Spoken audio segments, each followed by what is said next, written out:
Well, today is Tacoma Tuesday. We're going to do radiator today on this Tacoma. Went to go out of town yesterday and check the hood. I was almost a gallon low on antifreeze and got a drip from the radiator. So we're going to put a pressure check on it just to double check. But yesterday when I ran it and got it up to temperature and where the hoses were pressured up, it had a pretty good leak down the side of the radiator down here, and the whole bottom of the tank was not a bad drip, but not something I want to be rolling down the road with as hot as it is and have the drip get worse. So we're going to swap it out. So I already pulled the skid plate off, just 6 bolts and the little hangers for it. Dropped it so we get access to the bottom. I'm going to do a little pressure test, make it leak again, make sure that's the problem before we do it, and go from there. Well, I think we confirmed our leak. So I got a little pressure tester to you find the size cap you need.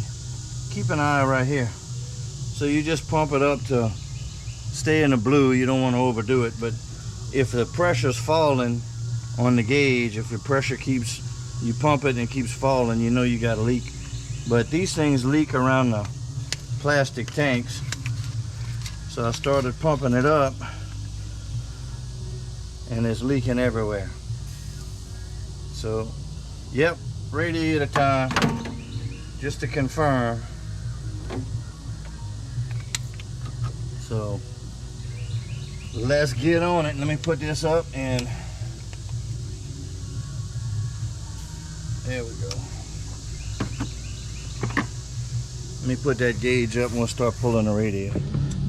All right, you got to be careful with these being plastic, but sometimes you just need a little bit of grip to get them started. So we're going to get this water draining while we start pulling hoses.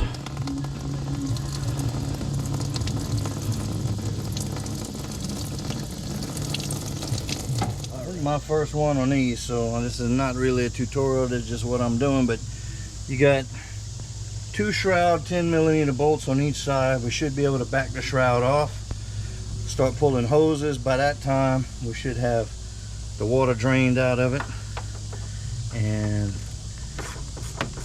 then we can get into seeing how we get the radiator out.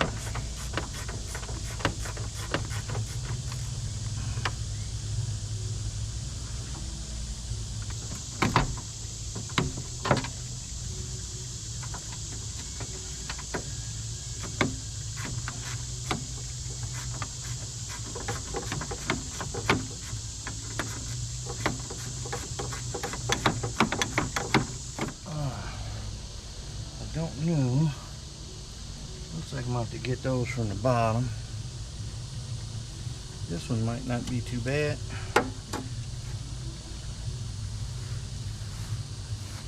Let's see.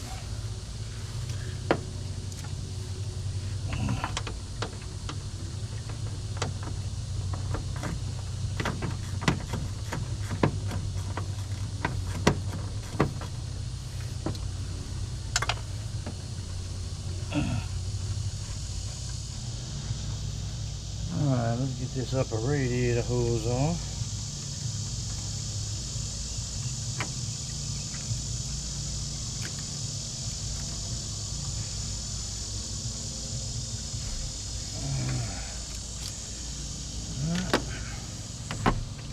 That's easy.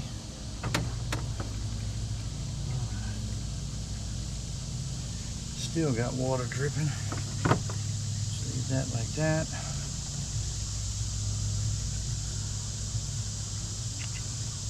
This little hose.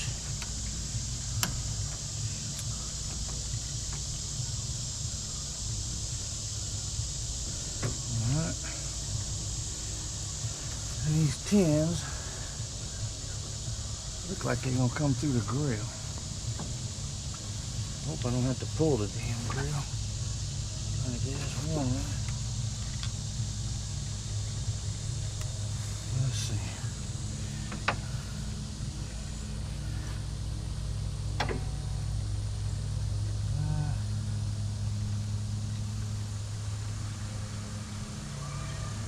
look like 12s and they look like they're gonna be full.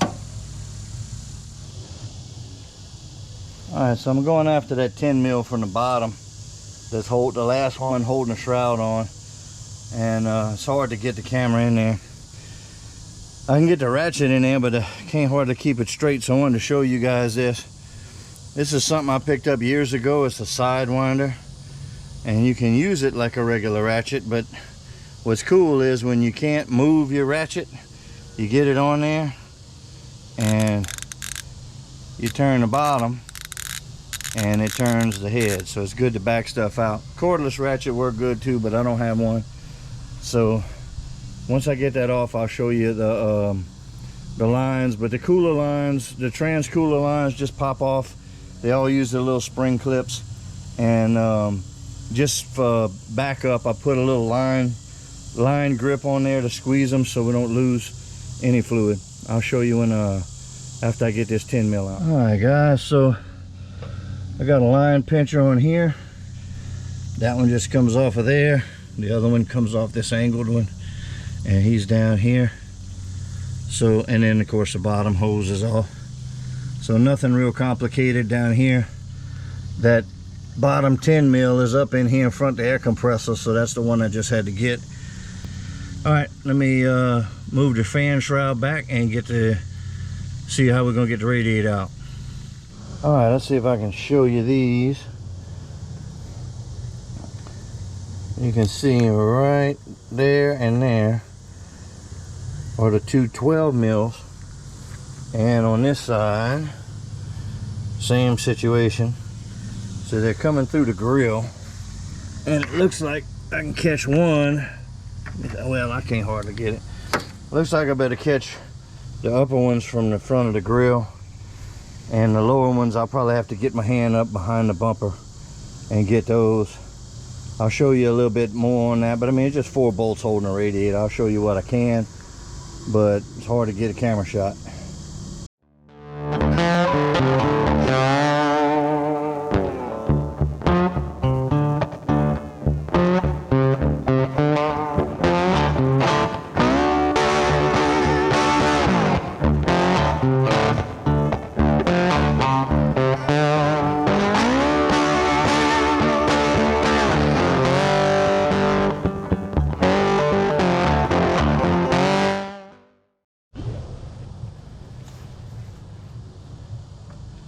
Alright, we're going to take this shroud and move it back. Let's see if we can put this radiator hose out of the way. And this one underneath there.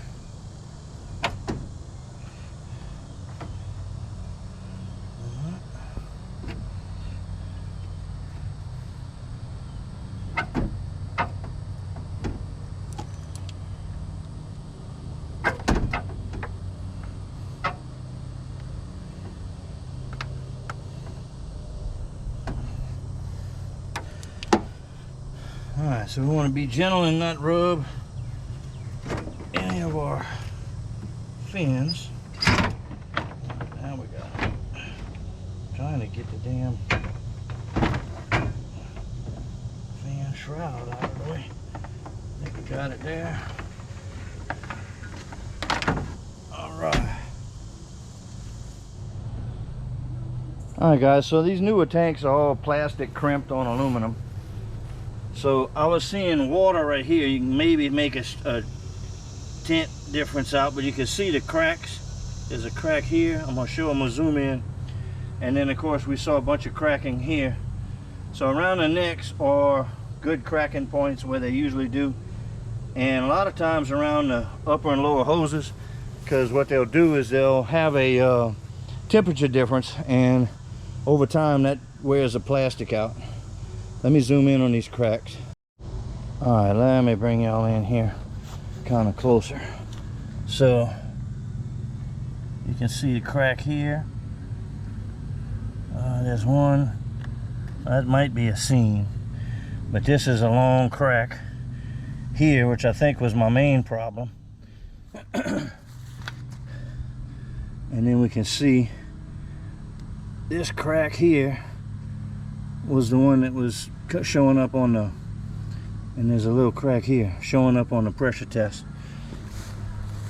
So we check it out, the orientation of everything, and we bring it to the back and check it out on the other one. Alright, so fill cap, radiator overflow hose, mounting, transcooler, lower radiator. So we check it out. Draining, mounting locations, upper hose, everything looks the same. And these come with an 18 or a 22, so this was a 22. So this one ought to drop right back in. We'll reverse the procedure and get her back in the truck. Alright guys, you see this little tab right here, and that one right by the O'Reilly box, that's a hanger to hang this one in place while you get the bolts in. So as you can see, this is laying flat on the box, so there's no hanger. So what I'm going to do is, I got a couple of punches, and I'm going to try and pin the two upper holes to hold it in place while I can try and get a good bite and get a bolt in the hole. Trying to think and talk at the same time, and it ain't working. So again, you can see there's no bottom, nothing for it to sit on. So here's the hole. So we're going to try and pin it, see if we can get it going. And we're smooth here with the condenser, so I'm going to put a piece of cardboard on this fan so we don't end up damaging our new radiator. So I wanted to give you all the scoop on that, because I'm probably going to just put that on fast forward or time lapse, because language might get a little colorful as that goes on, so we'll see.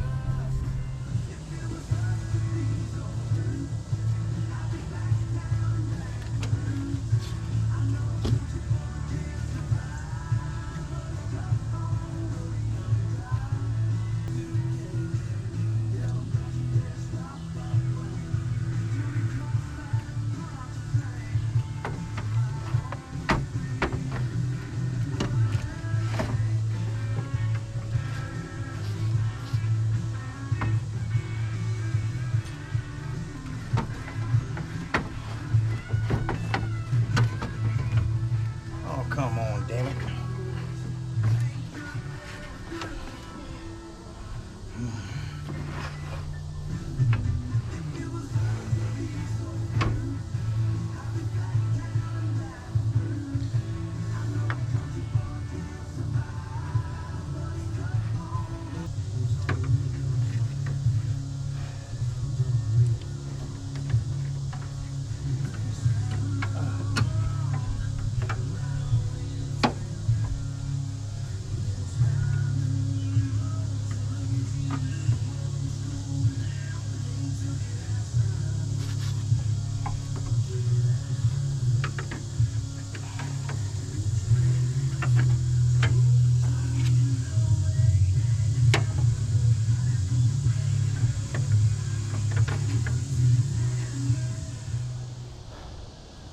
Alright, well, we got our 4 bolts in. I think our battery died, so I'll have to find out later what we missed. But we got the 4 mounting bolts in, so the radiator's in. So we can take our cardboard out.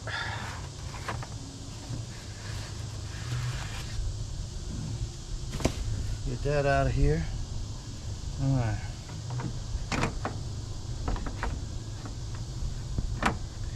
Now I gotta get these fan shroud bolts in. Alright, let's see. Try this.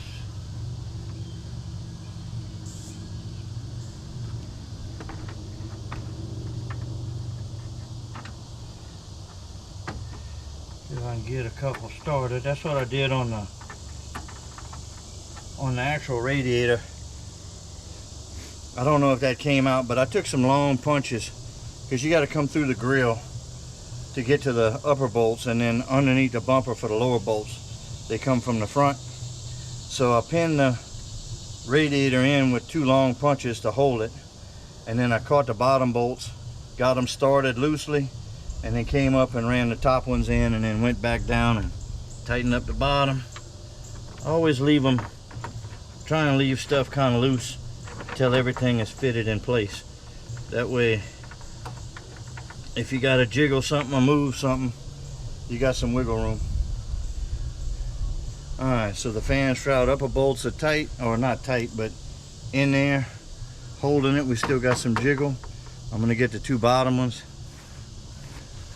Let me get down there and get them. They're just, like I said, they're on the side. They're just impossible to get a good camera angle. I'll be right back. I got that one ornery lower bolt.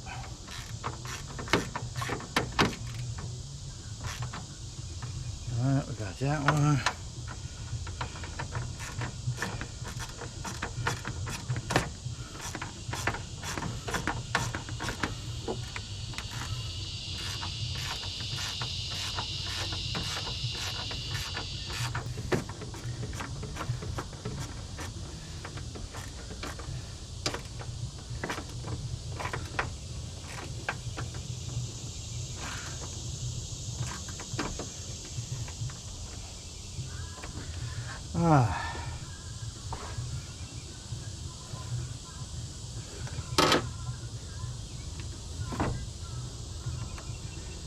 Get that one on. Get this back on. Popped in.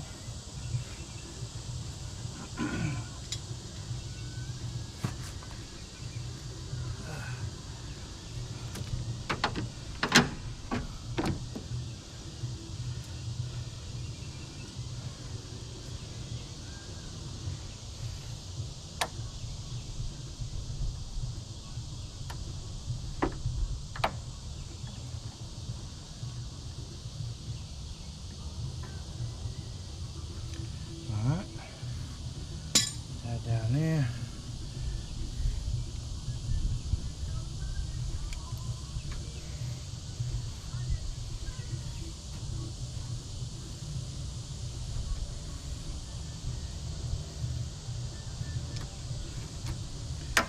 Alright, that's back where that was.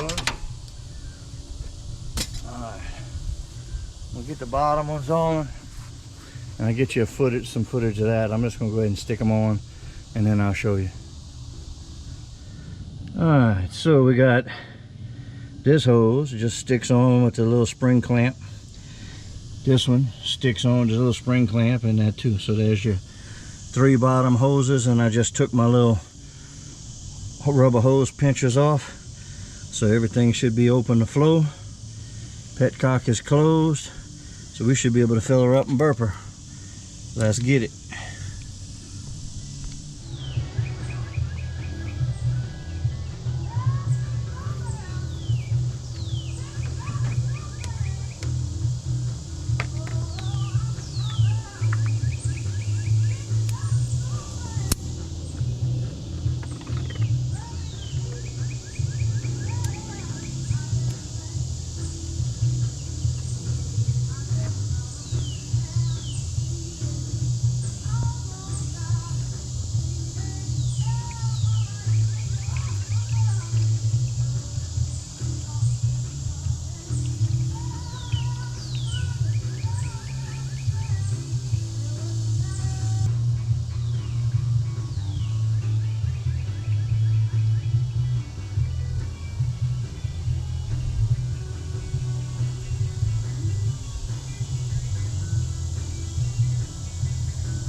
Alright, so there's our coolant level. What I'm doing is I'm feeling the hose and it's getting hot.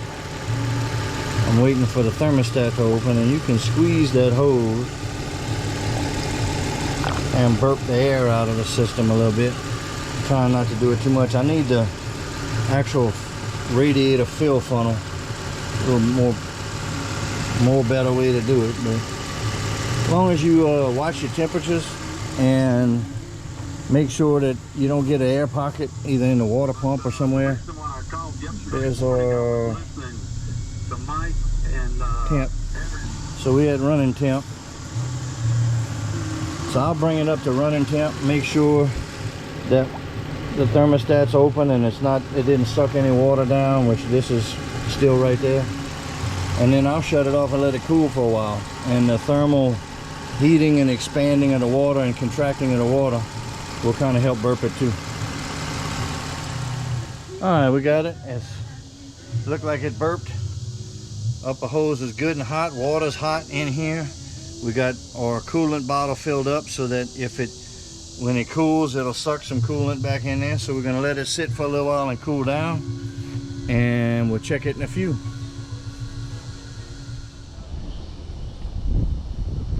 Alright, let's see what we got. This is no pressure on the hose. We still full up.